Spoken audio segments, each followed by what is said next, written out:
This is session 5 on advisory, and as we go through these slides we will cover the following topics. We'll look at the structure of advisory within the team and the building. We will examine the rationale for advisory, the role of you as the teacher advisor, scheduling advisory time within the school day, and the activities that are actually done during the advisory time.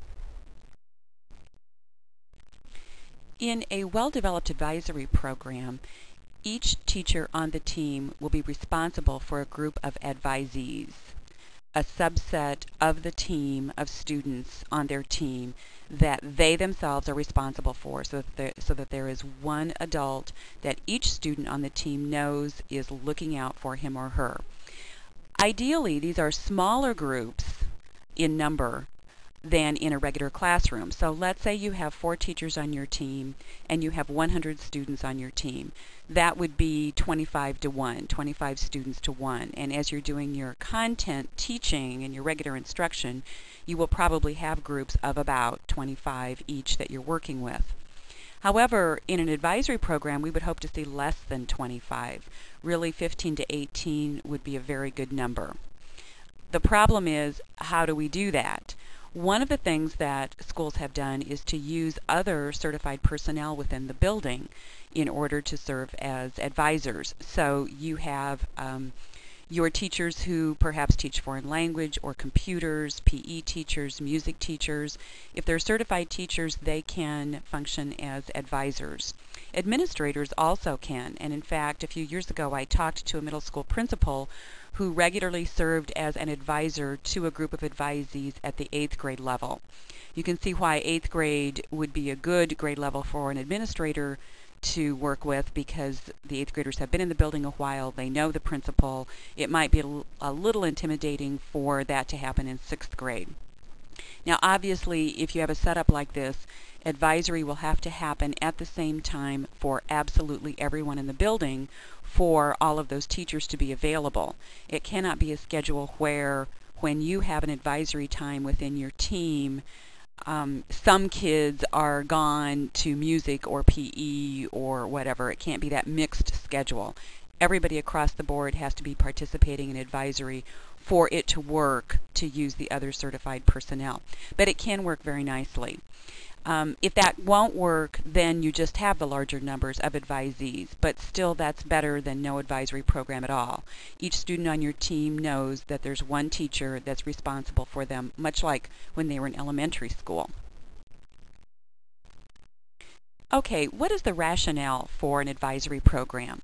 We tell our undergraduates that this is a question they probably will be asked in an interview, because administrators really want to know whether or not the future teachers in their buildings understand the reason for advisory programs. And there are lots of good answers to that question, but among those answers, a person could say that the advisory program meets the needs in the affective domain.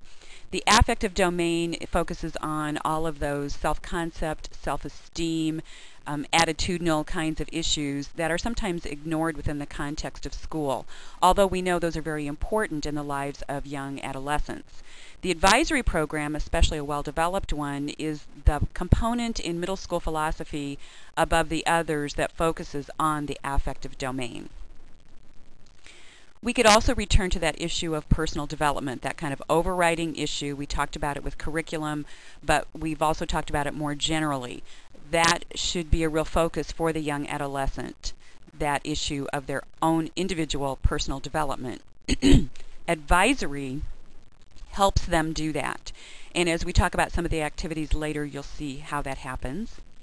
And you could also say that advisory is the one component that really does help bridge the gap between elementary and secondary.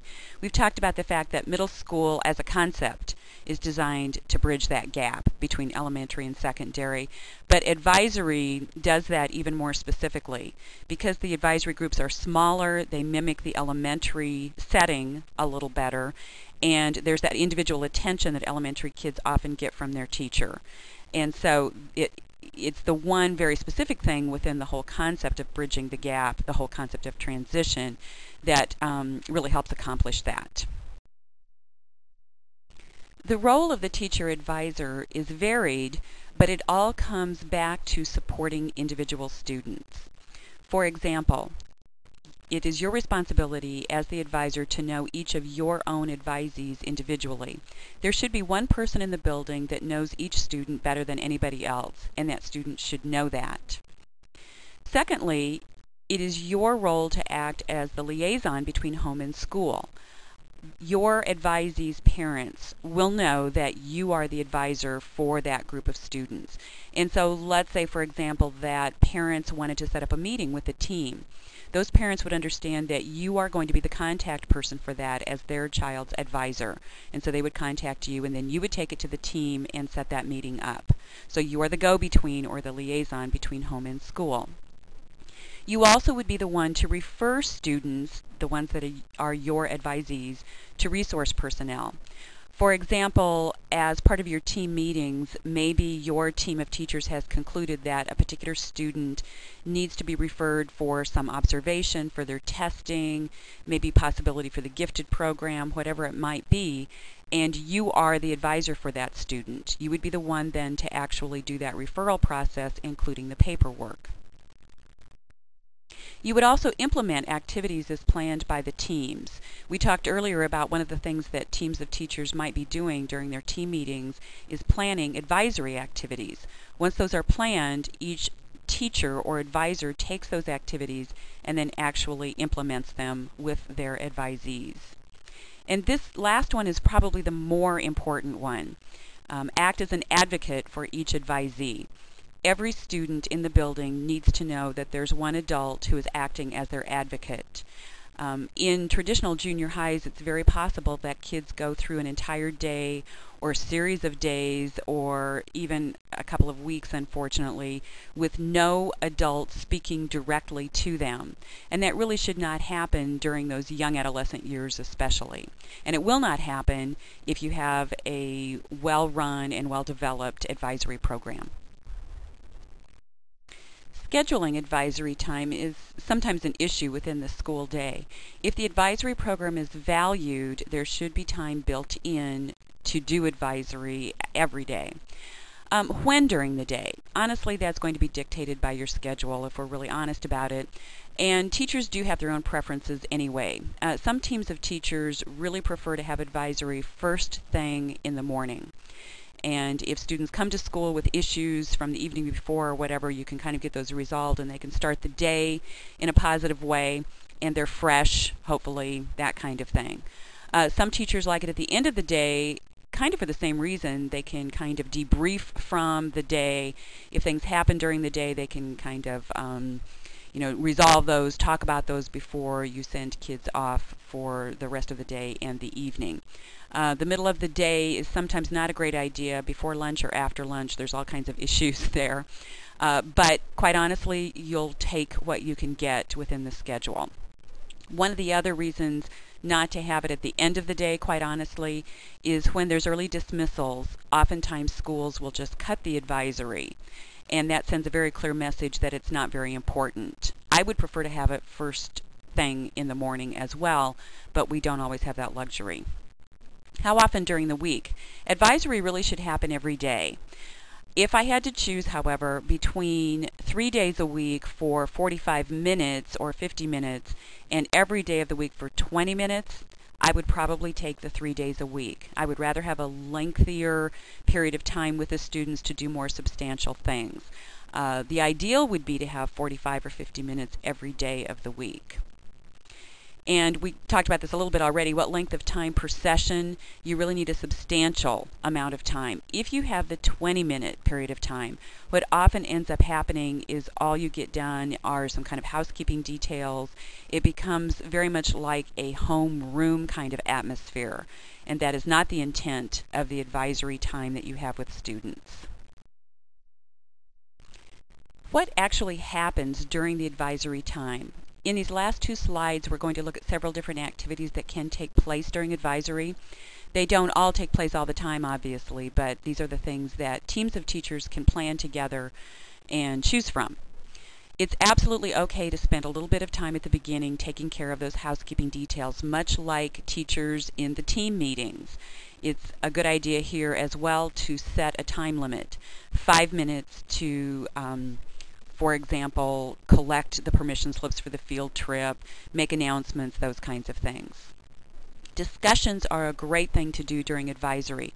There are two separate reasons to do discussions with young adolescents as part of advisory. One is for the content of the discussion itself.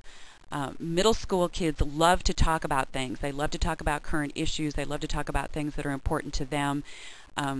This is an avenue for them to do that in a little more structured environment, and one that is guided by you as the advisor. So the content of the discussions themselves, they need an outlet to be able to say what they're thinking. The second reason, however, for discussions is for them to practice the art of discussing. We've all been in adult groups where discussions are taking place and someone is monopolizing the discussion, for example.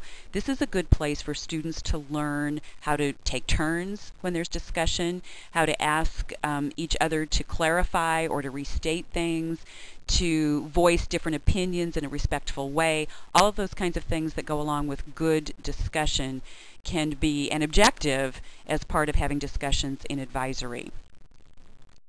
Projects can also be a part of advisory, and there's much that you can do here. There can be individual projects, there can be group projects, school-wide projects. Maybe there are some short-term projects that are worked on for a couple of weeks. Maybe there are some school-wide projects that are worked on throughout the entire semester. I talked to a teacher once who had an ongoing project that really would have fit very nicely into an advisory program, where she had a quilt set up in the back of her particular teaching area, and students, when they had free time during advisory and for her other times as well, could go back and work on this quilt. They appliqued scenes on this quilt. And they, you know, it was not the most professional thing in the world, but it was an ongoing semester-long project. At the end, when the quilt was bound, and they would have several by the end of the year, they would donate them to the local mission. And so it really was a service project in that sense as well. Sometimes there's school-wide beautification projects. Maybe your team decides that they want to have a parent breakfast, and so they have kind of a short-term project where the students plan how they're going to do that, how they're going to pay for it, how they're going to invite parents, all of the things that would go along with that. It's really unlimited as far as what you could do with projects. You can also spend time during advisory time journaling, where students are writing in journals. It can be private journals that only they see. It can be more of a conversation journal where they write and then you take the journal and you write back. Sometimes students can write things during these middle school years that they really can't say to you. I don't believe it's a good idea to make students write in a journal if they don't want to. Writing should be a good and useful thing. I do think it's okay to encourage them to give it a try. And to acknowledge that sometimes journaling is very beneficial and other times it's just not, as most of us know as adults anyway. It's also okay to do games and social time occasionally. Oftentimes teams will decide that once a month they'll take advisory time and have it be a social time or to play games. Obviously, if it's more than that, it starts to look unnecessary. Advisory starts to look pretty much like fluff time. But it's really okay once in a while to spend advisory time doing games and social time, especially if the games are educational games. It's also completely appropriate to read aloud to your advisory group. This works nicely if you have a book that would go well with an academic unit that your team has planned, but for whatever reason it was not a part of the unit. This is a way to include it anyway and have it be something that the students can experience. Occasionally middle school students will act like they don't like to be read aloud to, but they really do, and even adults do, and they must, by the very fact that there are so many books on tape that you can buy now.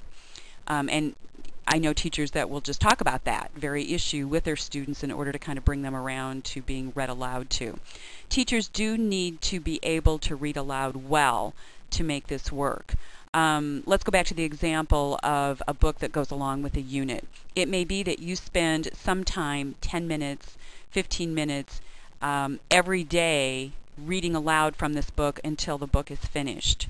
And that takes a couple of weeks or whatever. And then you're done reading aloud for a while. You don't do that for several weeks. Or maybe you just have a book that they want you to read aloud and it doesn't really connect with any unit or anything. You may choose to do that, in the same kind of format, or read it every other day, or that kind of thing. It's really up to the team to make those decisions. The last thing that should happen during advisory time is one-on-one time, you with each of your advisees. And you're probably saying right now, well, how is that going to happen when you have this group of 20 students or whatever that you're working with? It can happen. If you have a 50-minute period and you spend the first 5 minutes in housekeeping, and let's set aside the last 10 minutes to do this one-on-one time, you have that kind of substantial time in the middle to do whatever else you're going to do, the discussions, the projects, the journaling, whatever it is. At the end, we're not talking about long drawn-out conversations with students. What we're talking about is a chance for each individual student to sit down with you face-to-face and just check in. We talked earlier about the fact that in traditional junior highs, it's possible for kids to go through day after day after day without an adult speaking directly to them. At least with this, students know they have an opportunity to talk with you. Maybe they will say, I really want to talk to you, and they could not have approached you on their own, but this one-on-one time that absolutely every advisee does, it's nothing weird, will allow them the opportunity to say to you, I'd like to set up another time to talk to you. And then you can set that time up after school or before school and have the lengthier conversation. More often than not, students will say, everything's fine, our family got a new dog, whatever, just little things like that, and it takes 2 minutes. So let's say you have 20 students that are your advisees, and you take 5 minutes for each one, and you do 2 of them a day, and you have advisory every day. In the course of a week, if you do 2 a day, you've done 10 of your students. That means every 2 weeks, which is still longer than we'd like, but at least every 2 weeks, each and every student is sitting across from you face to face, checking in with you.